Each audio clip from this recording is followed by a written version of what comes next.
De todos modos, acompañan el capítulo 1 y te pido que pongan mucha atención a la secuencia de eventos, qué está pasando y los personajes que están apareciendo y todo esto, ¿no? Entonces vamos a Jonás 1 y empiezo yo y lo vamos acá para que comprenda, por favor. Jonás 1 dice: la palabra del Señor vino a Jonás, hijo de Amitai: levántate, ve a Nínive, la gran ciudad, y proclama contra ella, porque su maldad ha subido hasta mí. Entonces Jonás se levantó y se fue en dirección contraria para huir del Señor. Descendió al puerto de Jope, donde encontró un barco que partía para Tarsis. Pagó su pasaje, subió a bordo y se embarcó rumbo a Tarsis con la esperanza de escapar del Señor. Pero el Señor desató sobre el mar un fuerte viento y hubo una tempestad tan grande en el mar que el barco estuvo a punto de romperse. Y los marineros tuvieron miedo, y cada uno clamaba a su Dios, y echaron al mar los enseres que había en la nave para descargarla de ellos. Pero Jonás había bajado al interior de la nave y se había echado a dormir. Y el patrón de la nave se le acercó y le dijo: ¿qué tienes, dormilón? Levántate y clama a tu Dios. Quizá Él tendrá compasión de nosotros y no pereceremos. Y cada uno dijo a su compañero: venga, echemos suertes para saber por causa de quién nos ha venido esta calamidad. Y echaron suertes y cayó la suerte sobre Jonás. Entonces le dijeron a ellos: decláranos ahora por qué nos ha venido este mal. ¿Qué oficio tienes y de dónde vienes? ¿Cuál es tu tierra y de qué pueblo eres? Él le respondió: soy hebreo y temo al Señor, Dios del cielo, que hizo el mar y la tierra. Los hombres se atemorizaron en gran manera y le dijeron: ¿qué es esto que has hecho? Porque ellos sabían que él huía de la presencia del Señor, por lo que él les había declarado. Como la tormenta seguía empeorando, le preguntaron: ¿qué debemos hacer contigo para tener esa tempestad?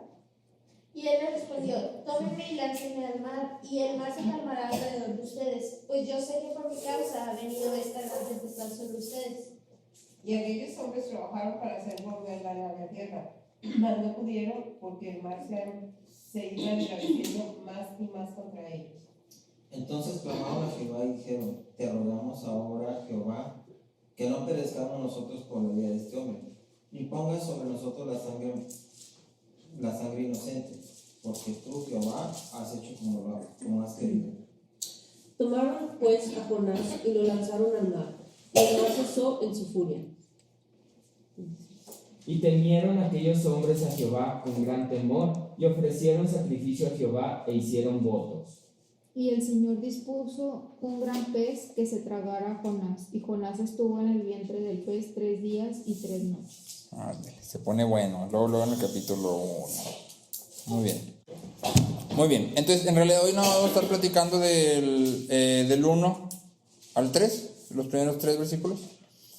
Y si te fijaste, el libro en realidad es muy cortito. Como ya les había comentado, Jonás nada más tiene 48 versículos, que esto es más corto que otros capítulos de otros libros en la Biblia. En realidad es un libro muy corto. Es un libro de tipo profético, y generalmente cuando tú y yo abordamos un libro de este estilo, lo que esperamos es encontrarnos con profecías, ¿sí? Pero en este libro en realidad se nos narra una historia que tiene que ver con la vida de Jonás.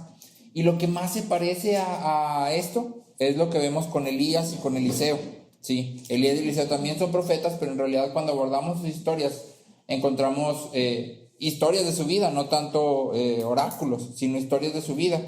Y de hecho lo más probable es que Jonás hubiera sido discípulo y sucesor de Eliseo, ¿sí? Entonces la mayoría de nosotros tal vez conocemos el libro de Jonás por la historia que es famosa en el libro de Jonás, que es: a Jonás se lo comió un gran pez, ¿sí? Pero probablemente hemos pasado por alto muchos de los temas que trata, ¿sí? Conforme avancemos en el libro nos vamos a dar cuenta que el libro habla de la soberanía de Dios, habla de la compasión de Dios, habla de las consecuencias de la desobediencia y del pecado, y también habla de la justicia social, entre otras muchas cosas de las que habla, ¿sí? El libro de Jonás se desarrolla en 7 episodios y son paralelos, 3 y luego 3. Sí, ahí en el archivo que te mandé viene al final una tablita y te vas a dar cuenta que estos se desarrollan en paralelo. Es decir, viene la palabra de Dios a Jonás y lo dice que Jonás desobedece. Y lo avanzamos un poquito más adelante y va a venir otra vez la palabra de Dios a Jonás y esta vez Jonás obedece.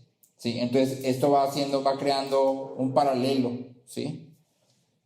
El episodio número 7, que no tiene paralelo, se coloca como el clímax, como el centro del libro, ¿sí? Cabe aclarar desde el inicio que el libro de Jonás es un libro histórico.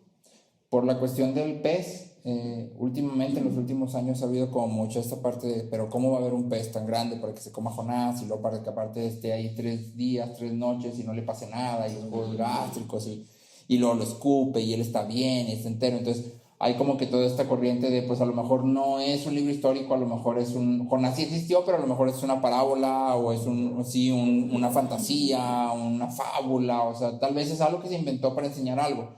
Pero nada en el libro nos guía a pensar que es una parábola, una fábula, De hecho, Cristo mismo reconoce la historia de Jonás como un evento verídico, como un evento real en la historia del mundo. En Mateo 12:41, Jesús está hablando y dice: los hombres de Nínive se levantarán con esta generación en el juicio y la condenarán, porque ellos se arrepintieron con la predicación de Jonás. Y miren, algo más grande que Jonás está aquí. Entonces los hombres de Nínive van a enjuiciarlos porque se arrepintieron, ¿sí? Eso implica entonces que Jesús está diciendo esto en verdad pasó. Si no es una fábula, no es un cuento, es algo que pasó, ¿sí? ¿Está difícil creer que un gran pez se comiera a Jonás? Sí, un poquito tal vez, porque tú dices, bueno, pues es que cómo le hizo, sí, un poco. Pero si creemos que Cristo resucitó de los muertos, si creemos que tú y yo vamos a dormir hasta que Él vuelva y vamos a ser resucitados y vamos a tener un cuerpo glorificado, como que ya no está tan difícil creer que un pez se comió a Jonás, ¿sí? Entonces, si te fijaste al principio del libro, el libro de Jonás no se preocupa por darnos ningún dato específico de Jonás. Lo único que nos dice es quién era su papá y no sabemos su nombre, es todo lo que sabemos, ¿sí? No nos da absolutamente nada más que Jonás, hijo de Amitai. Y nos dice que Dios le encomienda una tarea clara, específica. Levántate, ve a Nínive, la gran ciudad, y proclama contra ella, porque su maldad ha subido contra mí, sí, hasta mí. Entonces, eso es lo único que sabemos. Pero en realidad Jonás es mencionado en otro pasaje del Antiguo Testamento, ¿sí? Acompáñame por favor a 2 de Reyes 14. 2 de Reyes 14.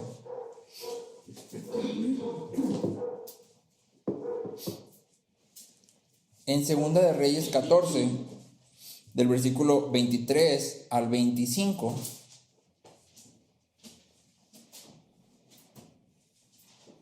leemos: en el año 15 de Amasías, rey de Judá, Jeroboam comenzó a reinar en Samaria y reinó 41 años. Hizo lo malo ante los ojos del Señor. No se apartó de todos los pecados con que Jeroboam, hijo de Nabat, hizo pecar a Israel. Él restableció la frontera de Israel desde la entrada de Hamat hasta el mar de Arabá, conforme a la palabra que el Señor, Dios de Israel, había hablado por medio de su siervo, el profeta Jonás, hijo de Amitai, que era de Gat-Efer. ¿Sí? Entonces, aquí, haciendo como un recuento de la historia de Israel, este es Jeroboam II. ¿Sí? El primer Jeroboam es el primer rey de Israel. Y no sé si te acuerdas que cuando se dividen los reinos, ¿sí? Roboam se queda con la parte de Judá y Jeroboam se queda con la parte de Israel. Pero todos los sacerdotes y los levitas van y siguen a Roboam. Y entonces Jeroboam lo que hace es, ok, no tengo ya sacerdotes ni levitas, lo que voy a hacer es inventarme un culto a Dios. Y edifica lugares altos donde pone ídolos y él escoge sacerdotes para poner que ministren en esos lugares altos. Nada que ver con lo que Dios había estipulado en la ley, ¿sí? Él crea su propia religión, por así decirlo, con sus ídolos y con su sacerdocio y ignorando totalmente lo que Dios había dicho. Después de ese Jeroboam, llega Jeroboam II, y lo que nos dice aquí es que Jeroboam II sigue con esto mismo, ¿sí? Dice, hizo lo malo ante los ojos del Señor. Y durante el reinado de Jeroboam II es que Jonás profetiza, y profetiza que Jeroboam II va a lograr hacer crecer Israel, expandir sus fronteras. Y así lo hace. De hecho, los historiadores dicen que durante el reinado de Jeroboam II, Israel creció todavía más allá de lo que estaba antes, ¿sí? Durante el tiempo de David y de Salomón, ¿sí? O sea, Jeroboam, por la palabra que Dios había dado, logró expandir las fronteras de Israel bastante. Y esto es increíble. ¿Por qué? porque Dios prosperó a un rey que hizo lo malo delante de sus ojos. O sea, la Biblia es clara de decir, este rey hizo lo malo. Y sin embargo, prosperó su reinado, ¿sí? Y desde aquí ya vemos un paralelo. Jonás fue enviado a predicar gracia, es decir, favor inmerecido a un rey malvado, a un rey que no merecía esa gracia, ¿sí?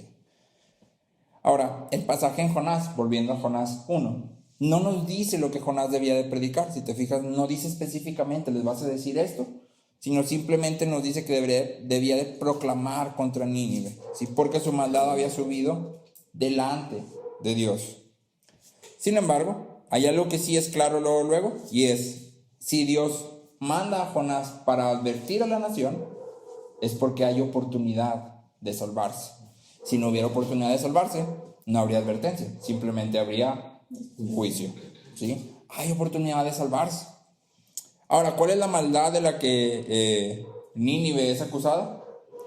Bueno, Nínive había sido convertida en la capital del reino de Asiria por Sennacherib, que también vas a encontrar su nombre por ahí en los relatos de Reyes y de Crónicas seguramente. Entonces, ¿qué era lo que hacían? Bueno, Asiria era un reino malo,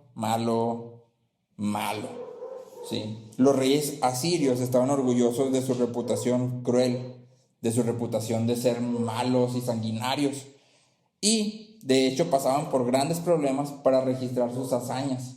Entonces, a través de los años los historiadores han encontrado ciertos escritos, ciertas tabletas donde se registra lo que hacían. Y se va a poner un poquito crudo, pero te platico porque creo que es importante que veamos lo que veían todos los que estaban alrededor de Nínive y lo que veía Jonás, ¿sí? Entonces, en los registros, los reyes se jactan de desmembrar a sus víctimas vivas. Les dejaban solo una mano, y con esa mano hacían como que la persona decía adiós antes de matarlo, ¿sí?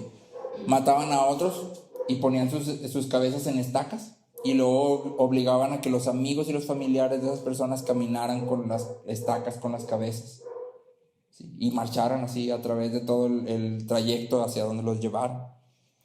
Se jactaban de que eran buenísimos para desollar a los prisioneros vivos. ¿Sí? Cortaban lenguas, quemaban a los jóvenes, ponían las pieles de los prisioneros desollados en los muros de las ciudades como trofeos. Y si no te tocaba nada de esto, te tocaba ser esclavizado y mandado a otro lado. Ninguno de los reinos conquistados por Asiria permanecía en su lugar. Un distintivo de Asiria era que cuando llegaba y conquistaba una cultura, la esparcía, porque su cometido era desaparecer la cultura, no simplemente subyugarla, sino desaparecerla. ¿Sí? ¿Cómo desaparece una cultura? Esparciéndola, ¿sí?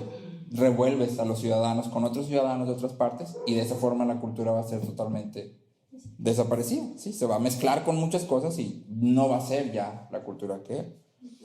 Entonces, el imperio asirio había comenzado a exigir un tributo muy pesado a Israel desde el reinado de Jehú, y siguió amenazando al reino durante la vida de Jonás. Asiria era la principal amenaza militar para Israel, ¿sí? Era la superpotencia del tiempo, ¿sí? Entonces, obviamente, para Jonás la pregunta era ¿cómo podía un Dios bueno dar a una nación como Nínive, a una nación como Asiria, la más mínima oportunidad de experimentar su gracia? ¿Sí? ¿Por qué ayudaría a Dios a los enemigos de su pueblo? ¿Por qué les da la oportunidad de arrepentirse? ¿Por qué no simplemente los barre? Y en realidad este es uno de los grandes mensajes en el libro de Jonás. Yo les preguntaba el domingo, lee Jonás y busca el mensaje central de Jonás. ¿Cuál es el mensaje central de Jonás?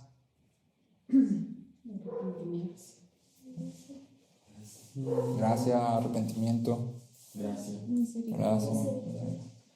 El mensaje central de Jonás es cómo Dios se relaciona con los seres humanos.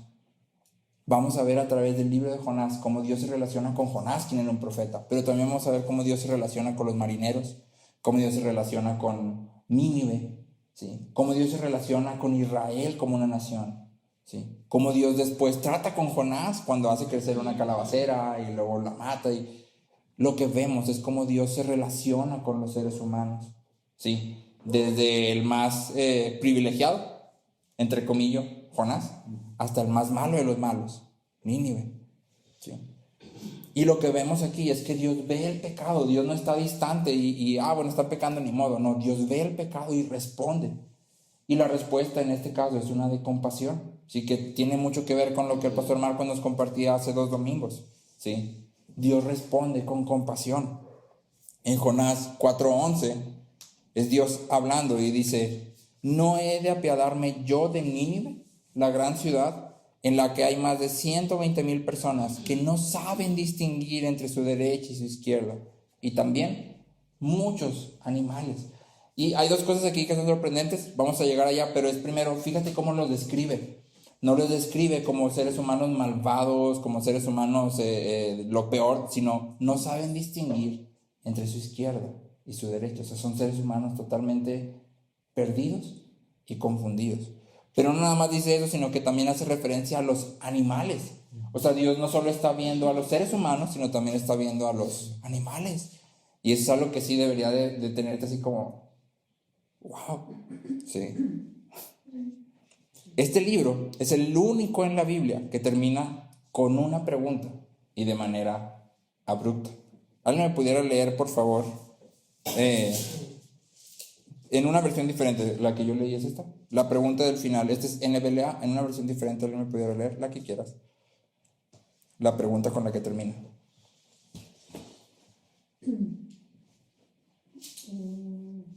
NBI dice: ¿no habría yo de compadecerme? No habría yo de compadecerme. Sí, y dependiendo de la versión vas a leer: no habría yo de tener misericordia, no habría yo de tener lástima, exactamente. Pero básicamente la idea que Dios presenta en esta pregunta es: ¿cómo no voy a sentir compasión por estas personas? ¿Cómo no voy a actuar para salvarlos, para darles una oportunidad de que por lo menos se arrepientan? ¿Sí? Y el libro termina así, porque lo que el autor del libro está haciendo es extender la pregunta a nosotros, ¿sí? Te invita a responder la pregunta, nos invita a ti y a mí a responder la pregunta, ¿sí? Y a reflexionar en cómo tú y yo reflejamos la compasión de Dios para aquellos que consideramos que son lo más malo del mundo, ¿sí? Estás escuchando en las noticias, capturaron a Ovidio y lo diagnosticaron con ansiedad. No sé si escucharon eso. Y una figura mediática hizo un comentario bastante lamentable y dijo que deberían de recetarle para su ansiedad fentanilo, ¿sí? Entonces fue algo así como, sin importar qué tan mala sea la persona, sigue siendo una persona, ¿sí? Y por ese simple hecho de que es una persona, merece compasión, ¿sí? Entonces tú y yo tenemos que preguntarnos, y mientras estemos avanzando en Jonás, una pregunta que siempre debe estar en nuestra mente es: ¿estoy yo reflejando el carácter que Dios manifiesta? ¿Sí? ¿Estoy yo expresando eso mismo? ¿Cómo nos comportamos hacia aquellas personas que no nos agradan? Hacia las personas que, como ahora se usa, no nos aportan, ¿sí? ¿Cómo nos comportamos hacia ellas?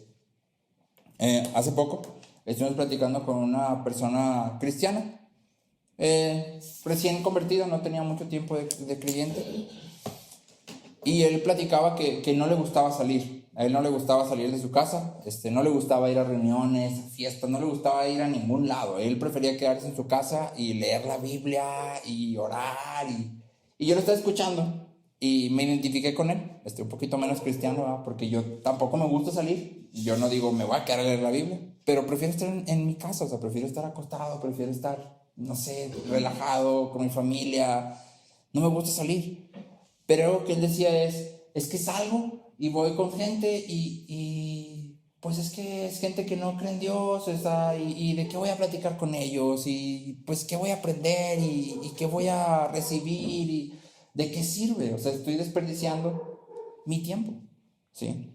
Pero realmente ni él ni yo, en ese sentido, estábamos reflejando lo que vemos de Dios, ¿sí? Esto está muy lejos de ser un comportamiento cristiano, aunque parezca muy cristiano. No, a mí no me gusta salir, prefiero quedarme a leer la Biblia. O sea, hay momentos, ¿verdad? Ser conformado a la imagen de Cristo implica sentir un profundo dolor por las almas perdidas. En el Salmo 119, 136, el salmista dice: he llorado un mar de lágrimas porque la gente no sigue tus enseñanzas. He llorado un mar de lágrimas porque la gente no sigue tus enseñanzas. Sí. Pablo ejemplifica esto. ¿Te acuerdas cuando llegamos a 1 de Corintios? Y habla Pablo acerca del hombre que estaba viviendo en infidelidad. Pues sí, en fornicación, en adulterio, con la mujer de su papá. Y Pablo es muy duro, ¿sí? Expulsen al malvado entre ustedes. No saben que un poco de levadura leuda toda la masa. Yo y mi presencia en Cristo, y les digo, expúlsenlo. O sea, no se puede quedar entre ustedes, expúlsenlo. Y se escucha como algo bien duro. Pero luego llegamos a 2 de Corintios, y Pablo dice esto en 2 de Corintios 2, 4. Pues por la mucha aflicción y angustia de corazón les escribí con muchas lágrimas. O sea, tú y yo lo leemos y pensamos que tal vez Pablo está bien enfurecido y enojado. ¿Cómo va a ser posible que ustedes se digan cristianos y esto esté pasando? Pero en realidad lo que deberíamos de imaginarnos es un Pablo llorando. Te dices cristiano y estás viviendo así. No cuadra. Necesitas hacer algo. ¿Sí? Y Pablo dice: les escribí con muchas lágrimas. Un pastor dice: el carácter del cristiano se ve reflejado no solo en libertad del pecado, sino también en dolor por el pecado. ¿Sí? Entonces, hay 3 puntos claves aquí. 1, nuestra compasión por las almas está motivado por la compasión que Dios nos ha mostrado. Dios ha extendido compasión a nosotros, y por eso tú y yo extendemos compasión. Y a la par está motivada por el entendimiento de que todos los hombres llevan la imagen de Dios, todos los hombres portan la imagen de Dios, y todos los hombres son amados por Dios. ¿Sí? Y eso debería ser suficiente para que tú y yo expresemos compasión, nos comportemos con compasión hacia la gente que nos rodea. Desechar una relación con una persona simplemente porque no me aporta nada, no tiene nada que ver con lo que Cristo hace con nosotros. No sé con quién platicábamos ayer o hoy, ¿sí? Y decíamos: imagínate si Dios nos evaluara por lo que le aportamos a Él. ¿Qué le aportas tú a Dios? Los reformadores dicen: hay una sola cosa que yo traigo a Dios, hay una sola cosa que yo le aporto a Dios: mi pecado. Eso es todo lo que yo traigo delante de Dios, mi pecado. Todo lo demás lo provee Él. ¿Sí? Entonces imagínate que Dios dijera: no, es que no me aportas, se me hace que es una relación como medio tóxica, hay que cortarla. Sí, o sea, no. Ahora, hay una línea muy delgada. No quiero decir aquí: sé amigo de todas las personas del mundo y ten relaciones profundas con todas las personas del mundo y aguanta todos los abusos que... No. Hay una línea delgada. El verdadero amor no se puede tampoco despegar nunca de la verdad. ¿Te acuerdas que veíamos eso en 2 de Juan? Amor y verdad están entrelazados de una manera que no los puedes separar. ¿Sí? Entonces, ama con verdad. ¿Sí? Es decir, si amo a una persona, le voy a decir la verdad. Sí, la verdad suprema de todas las verdades es: eres un pecador que estás a punto de recibir la ira de Dios y necesitas un Salvador. ¿Sí? De ahí se desprenden todas las demás verdades que haya que decir. ¿Sí? Pero tenemos que externar compasión. Nuestro comportamiento tiene que ser uno compasivo. Ese sería el primer punto, ¿no? Nuestra compasión es motivada por la compasión que hemos recibido de Dios. Segundo, la compasión siempre implica acción. No podemos ser compasivos de lejos. ¿Sí? No puedes sentir compasión así, allá.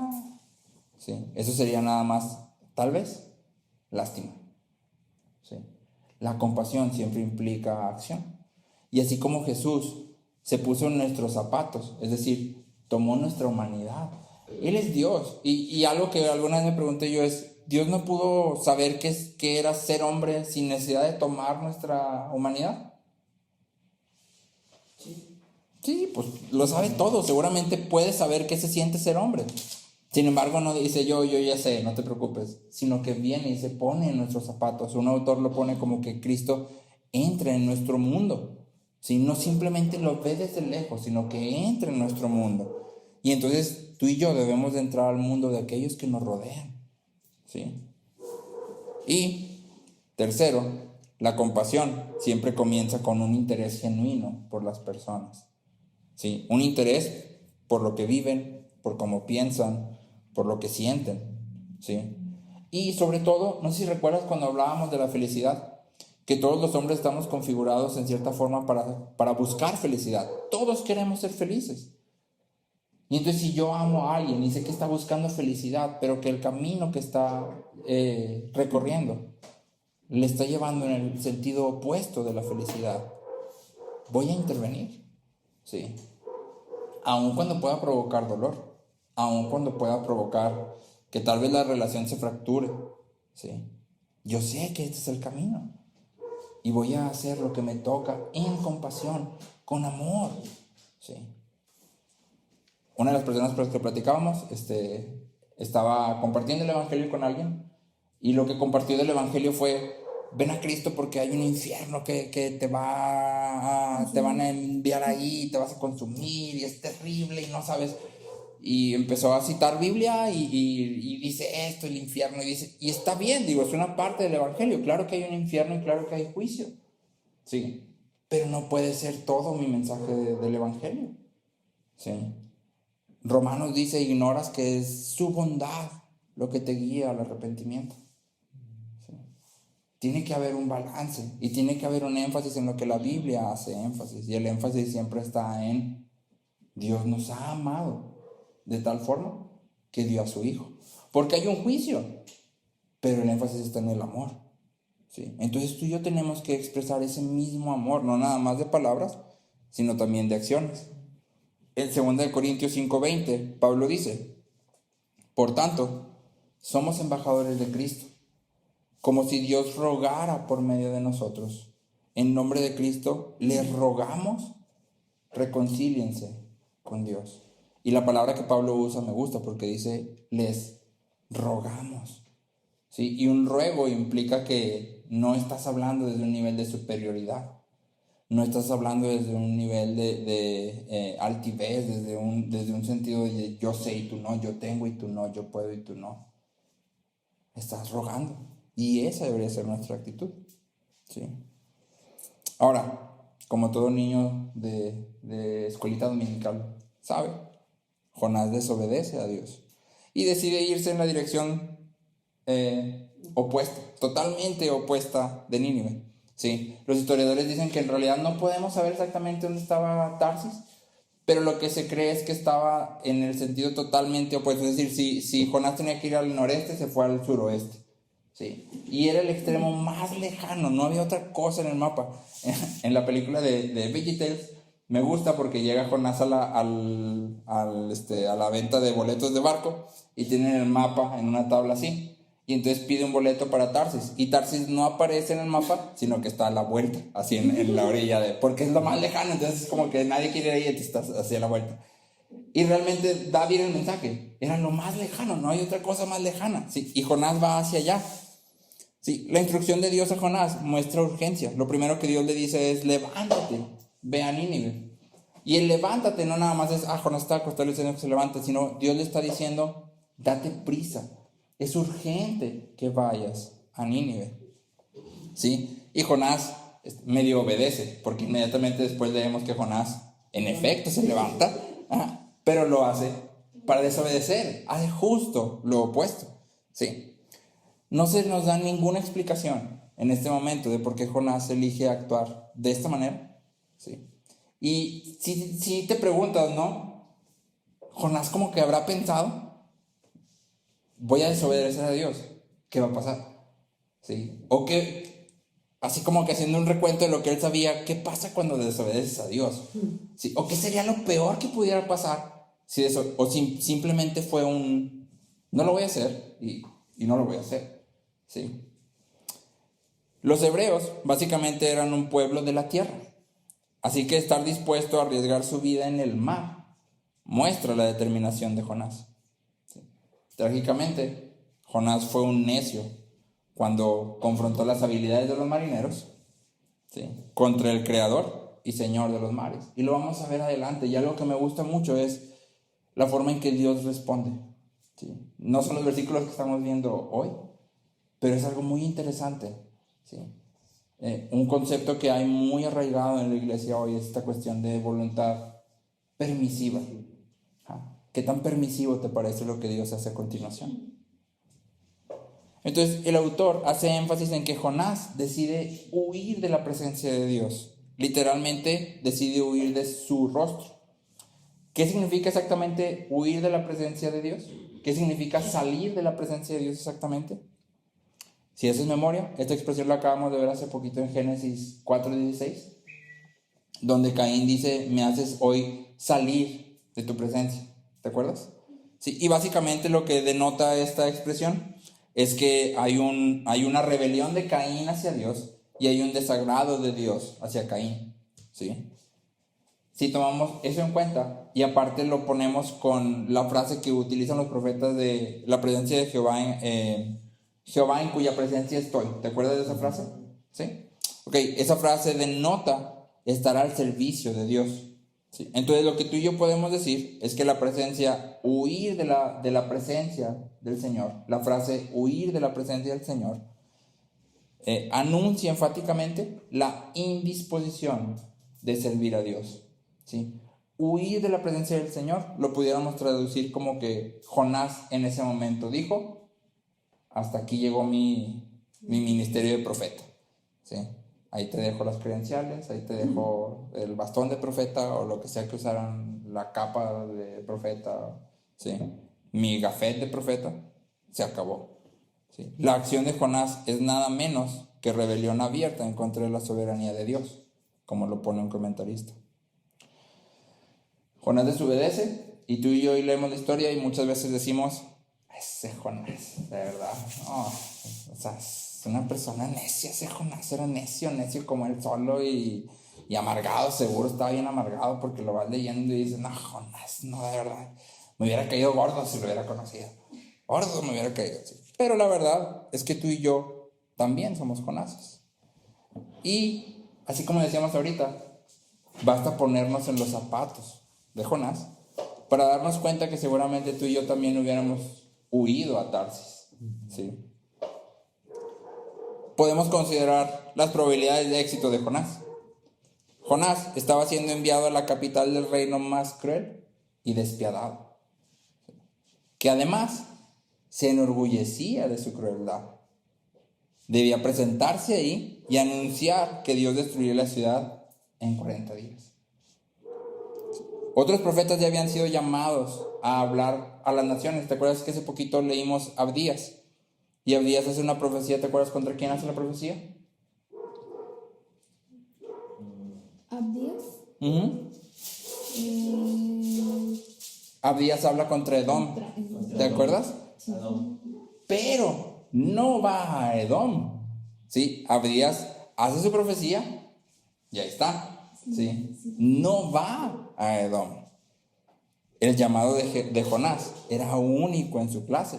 Jonás, Dios no llamó a Jonás y le dijo: profetiza contra Nínive, y escribió una carta y pues mándasela, sino que le dijo ve a Nínive. ¿Sí?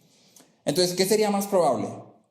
Que la nación más poderosa y cruel del mundo escuche a un profeta de una nación extranjera y se arrepienta, o que Jonás muera a manos de los ninivitas.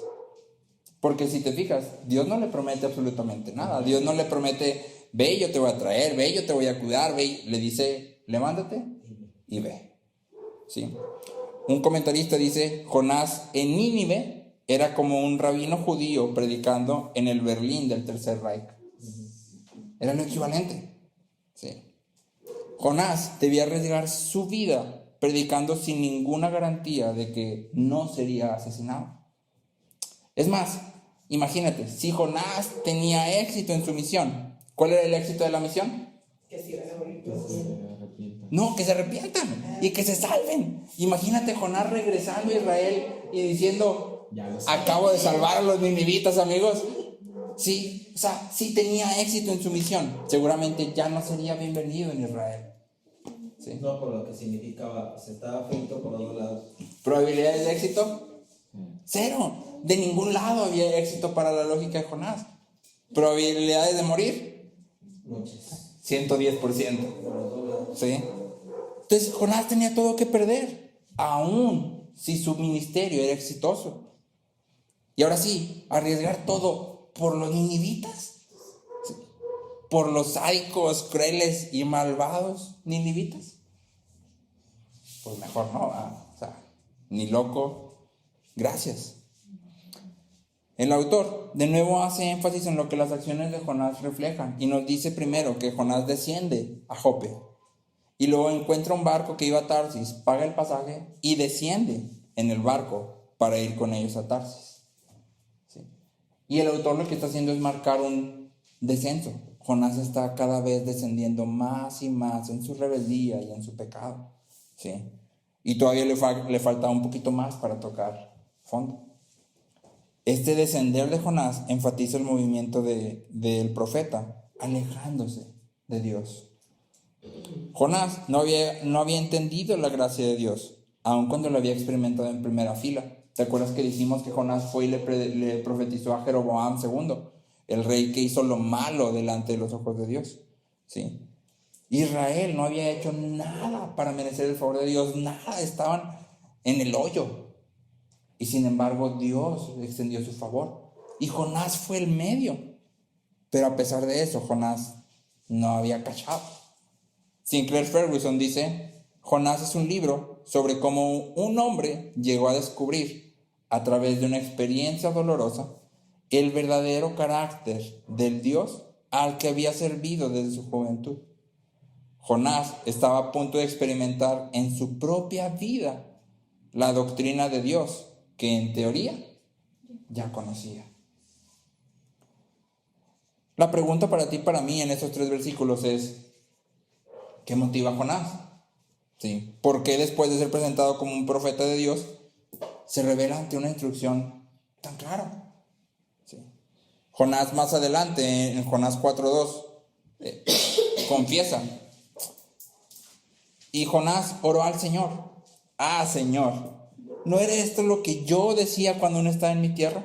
Por eso me anticipé, o sea, fui rapidillo y listillo a huir a Tarsis, porque yo sabía que tú eres un Dios clemente y compasivo, lento para la ira y rico en misericordia, y que te arrepientes del mal anunciado. Había un problema en el corazón de Jonás. Jonás estaba todo a favor de la justicia de Dios, siempre y cuando el juicio se aplicara a los enemigos y no a él mismo. Cuando Dios le dice, ve y dile a Jeroboam que va a extender las fronteras de Israel, ¿qué dice Jonás? Vamos, ¿cómo no? Sí, Señor. Pero cuando dice, ve y extiende gracia a Nínive, no, ya sabía yo que tú te arrepientes del mal que dices y eres lento para la ira. No. De manera práctica, como ya vimos, la misión era un suicidio, o sea, no había forma de tener éxito, ¿sí?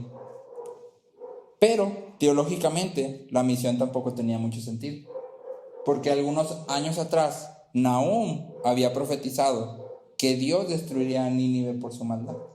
¿Sí? En Nahum 1, 12 y 13 leemos, esto dice el Señor, aunque ahora los asirios estén sanos y sean muchos, de todas maneras serán cortados y desaparecerán.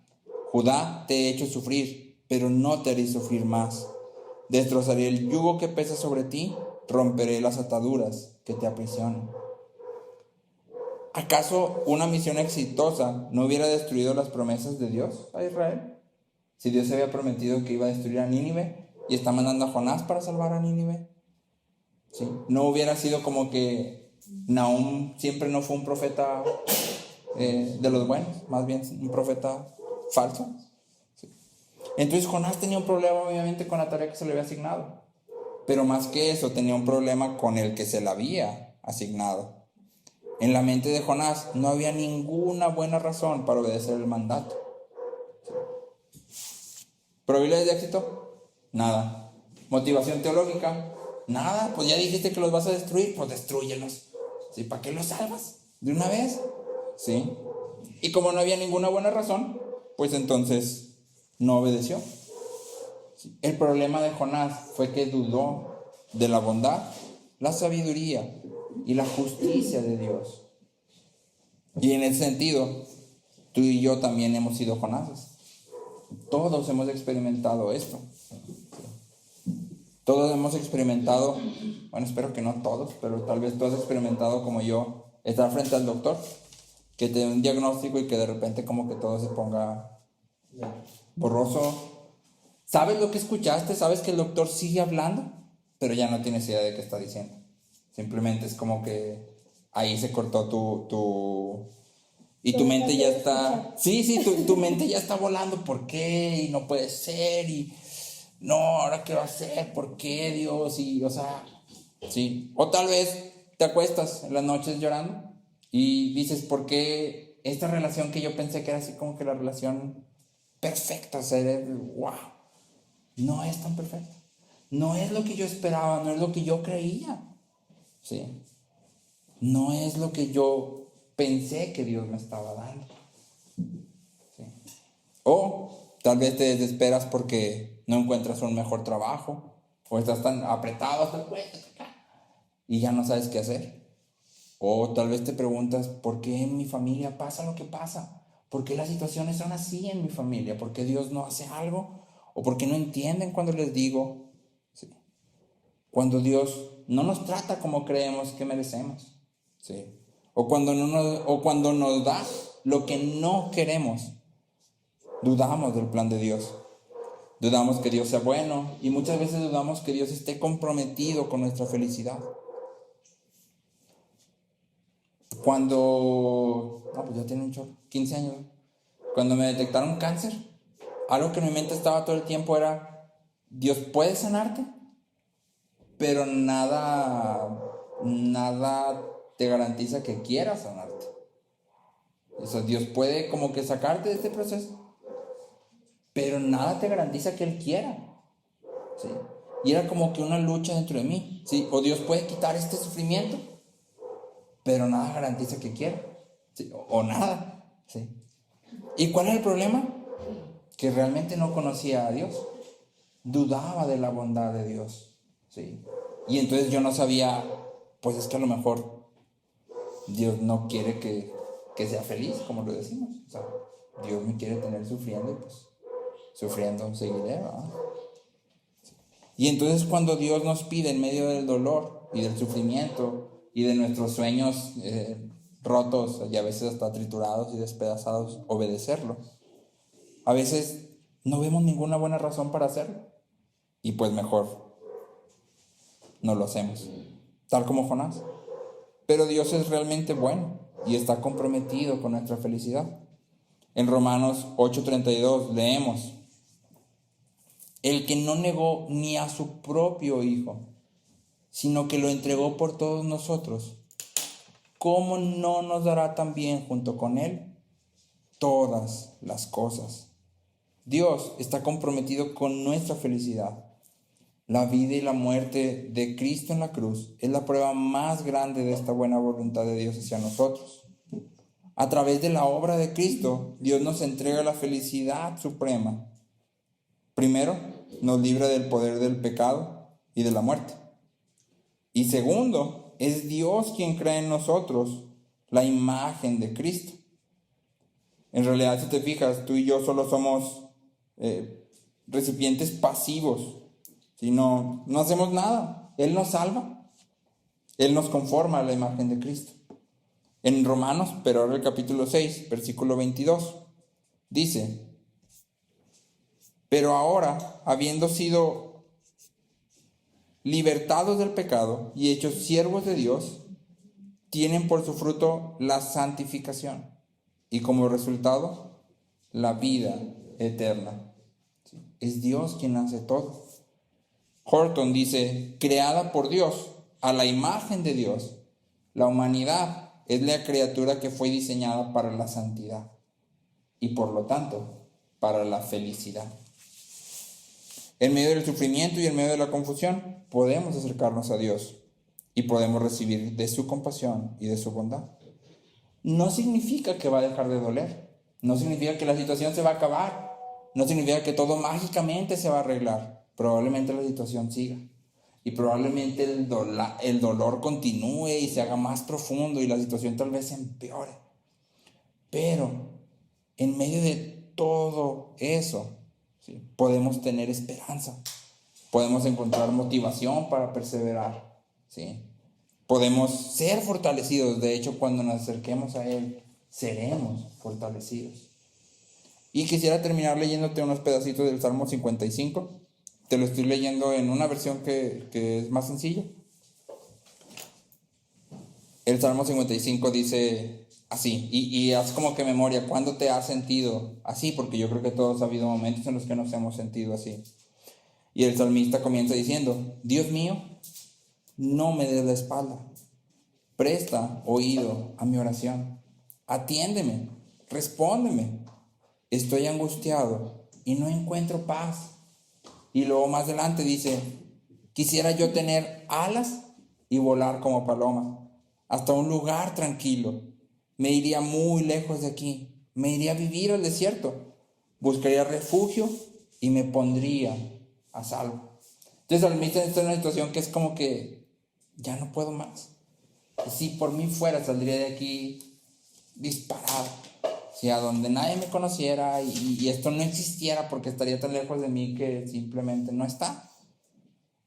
Pero el salmista termina diciendo: mi amigo, te aconsejo que pongas en manos de Dios todo lo que te preocupa. Él te dará su apoyo. En otra versión dice: Él te sustentará. ¿Sí? Y entonces el consejo del salmista, por experiencia propia, es: sin importar lo que estés viviendo, sin importar qué tan fuerte, qué tan doloroso, qué tan angustiante sea, ven a Él. Él te sustenta.